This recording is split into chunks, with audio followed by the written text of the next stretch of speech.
मित्रों, मुगल साम्राज्य भारत के इतिहास में एक महत्वपूर्ण अध्याय था।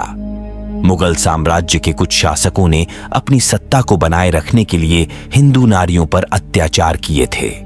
मुगल शासकों के अधिकांश समय में हिंदू नारियों को उनके धर्म और संस्कृति का सम्मान नहीं मिलता था। अकबर के समय में भी कुछ मामलों में हिंदू नारियों पर अत्याचार होते थे, जिसमें रखवालियों का बलात्कार और दोषी की हत्या शामिल थी। जहांगीर के समय में भी हिंदू नारियों पर अत्याचार किए जाते थे। जहांगीर की पत्नी नूरजहां को नृत्य करने वाली हिंदू नरी की सुरक्षा के लिए उन्होंने एक आदेश जारी किया था, लेकिन उसे अधिकारियों ने अनदेखा कर दिया था और नरी को फांसी दिया गया था। शाहजहां के समय में भी हिंदू नारियों पर अत्याचार किए गए थे। शाहजहां की पत्नी मुमताज महल के निर्माण में कुछ हिंदू नारियों को बलात्कार किया गया था। इस प्रकार मुगल साम्राज्य के कुछ शासकों ने हिंदू नारियों पर अत्याचार किए थे।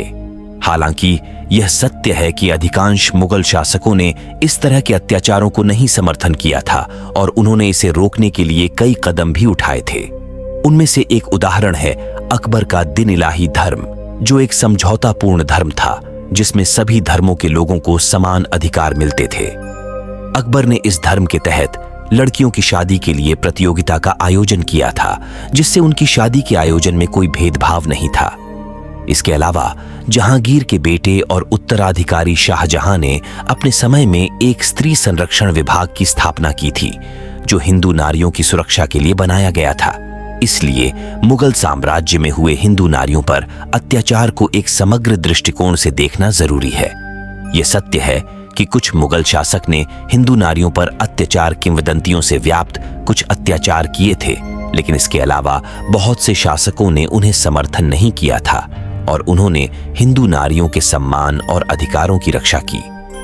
इसलिए हमें इतिहास को पूर्णतः निष्कर्ष नहीं निकालना चाहिए कि मुगल साम्राज्य में सभी हिंदू नारियों के प्रति अत्याचार किए जाते थे।